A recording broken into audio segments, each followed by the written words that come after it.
Okay, so prior to commencing working with us, Yep. and of course only share the information you want to share, how did things look?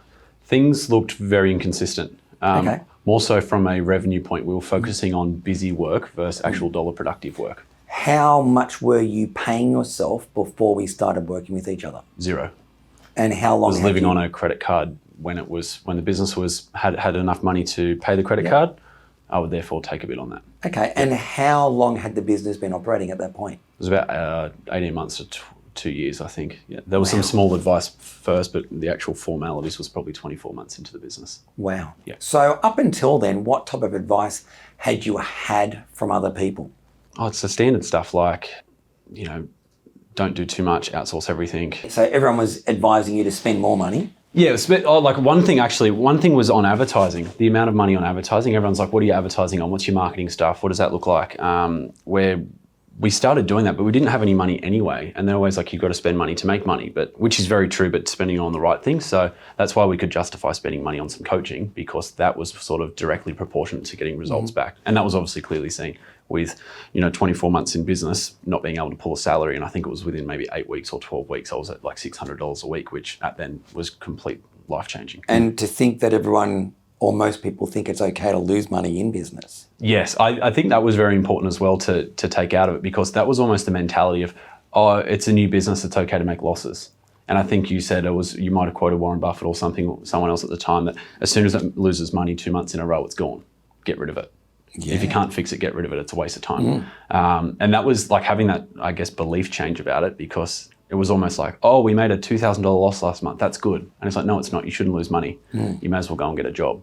And that was sometimes the decisions I had to work with, was I'm not even making money. If anything, I'm losing a lot of money because it's just creating a bigger hole. So it would have been worthwhile cutting losses and going back and getting a job, or fixing it with dollar productive work. Well, you chose to fix it. Yes. And what's the greatest value in the time that you worked with us that you thought or you believe was the greatest value point?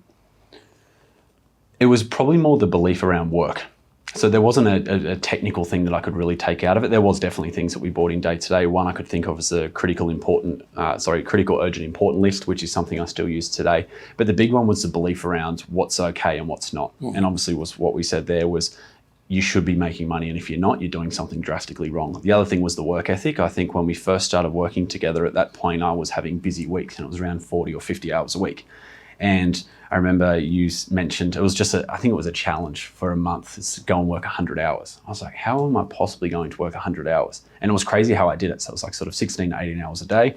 And I was in the office during the day, and overnight I was actually out technically cleaning. And that was how my salary become almost immediately, because I wasn't paying out wages. So having that belief, and then for me personally, it wasn't sustainable for the 100 hours a week, but then I could go back and work a productive 60 or 70, and it was like clockwork. Which is more realistic. It is, yeah, but it was to go and crank out 100 hours a week, it was just mind-boggling. I didn't know you could actually do that. And then until I physically did it for a period of months, and it changed the whole belief around what we do. There's so much time if we use it right. Well, and not just that, I guess at some point, if things aren't going the way they need to be going, you need to be driving the business. Yep. Not just calling the shots, but driving the business. And so that was a lesson to teach you. If you get in and make the right decisions and take control of some of those decisions, you are able to turn a business around in 8 weeks that have been going for 2 years. Yeah, 2 years with no profit. I guess the takeaway from that as well was, when it come time, so obviously last year with the pandemic and everything like that, in March, everyone was expecting a cleaning and maintenance company to be quite busy, and we were, but then we actually fell off a cliff with a lot of the close downs after.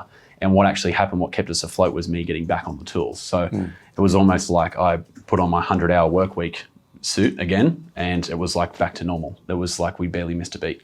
So what did you learn about managing cash flow, because, you had bookkeepers, you had these people, but what you really came to us with no level of understanding around how to read the ledger, how to decipher a ledger. Correct. So what's some of the things that we taught you, or you believe you learned around understanding cash at hand, profit and loss? Yeah, I think it's one thing, because you can look at what's your, money out, and we use a platform called Xero, and it was always saying what we've billed out, but we didn't actually have that in hand. So it was actually understanding that, because we would look at our sales for the month before and go, okay, at that time, it might have been $30,000 or $40,000 in sales.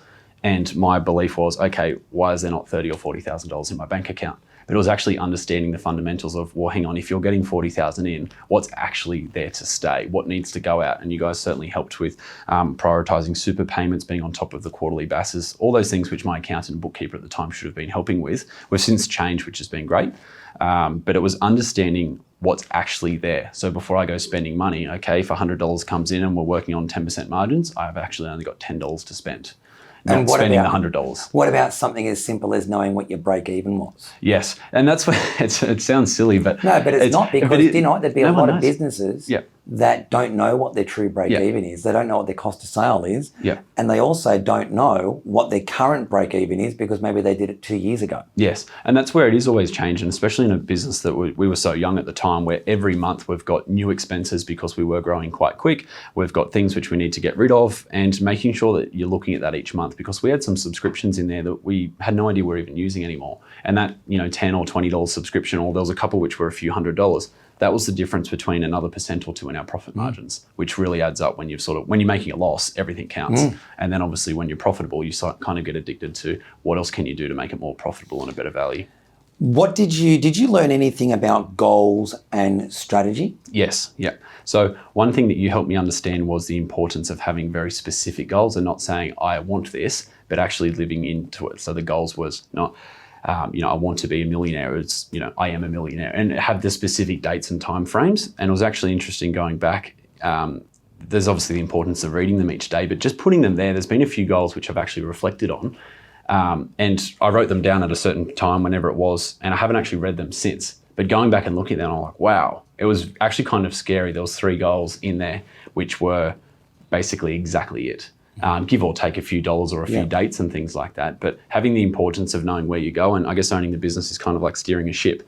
And if you're not looking at that day to day, a few things happen. It could be a pandemic. It could be, hopefully it's not one of those for a while, but it could be anything which gets you off course. And by having those goals, it kind of brings you back on track. Well, and the reality is that the business is a direct reflection of you. Correct. So if you don't have you right, yep, that's going to mean the business isn't right. So you've kind of got to know where you're going. Yeah. Because if you're going nowhere, the business is going nowhere. And that's what helped with the coaching. It was business coaching, but as the director of the business, a lot of the coaching was directed at myself, because exactly what you said. If I'm not right, the business isn't going to be right. So it's making sure that whatever personal things I'm dealing with at the time are in check. So that way, when I'm at work, I can make sure I'm focusing on providing value. So how was your bank account looking? Not specifics, but how was it looking when we first started working together?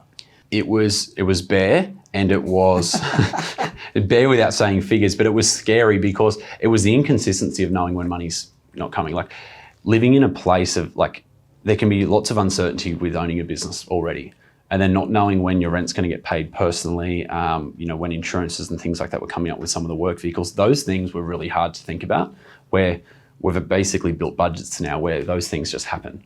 So it's not oh crap, there's that bill. It's things are in place doing How was it looking 12 months after working with us? Flush. Yeah, it was, the biggest thing was it was growing, and we stopped our losses. It was almost immediately after working with you. Do you remember the problem, not problems, but do you remember the problem you developed with all the money that was coming in? I kept spending it. And that's where the understanding the break even is. But that's good, because it goes to show that you went with a business that had nothing, just getting by, to within 12 months, personally. And how old were you when you did that? I was 20, 21, 22 at the time. So you had a business that was profitable. Yeah, and we didn't know what to do with it. So then obviously the other coaching after that was make sure you're making money. Then when you're making money, what are you going to do with it? Correct. So, so that would be the other key thing, hopefully. What are you going to do with the money once you start making money and you've worked that out? I guess the value that I'll get out of it is if someone watches this video who's in the same position that I was, that might be the difference between them going ahead and doing it or falling in a bigger hole or something like that.